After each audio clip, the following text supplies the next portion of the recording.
Agar sizda boshqa inson bilan uchrashishga va munosabat qurishga bo'lgan istak yo'qolgan bo'lsa, sizda gipermustaqillik shakllangan bo'lishi mumkin. Gipermustaqillik ma'lum psixologik travmadan keyin yoki uzoq vaqtgacha boshqalar qo'llab-quvvatlashsiz qolgan insonda shakllanadi. Inson faqat o'ziga suyanishni boshlaydi.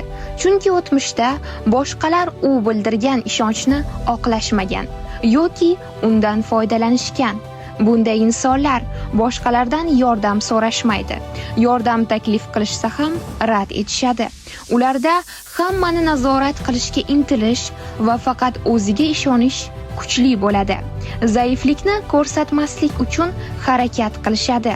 Boshqa jins vakillari qanchalik o'ziga jalb qiladigan bo'lsa ham, unga nisbatan hech qanday emotsiya his qilishmaydi. Chunki gipermustaqillik ko'plab emotsiyalarni bloklaydi. Ammo u xarakterning bir qismi emas va undan xalos bo'lish mumkin.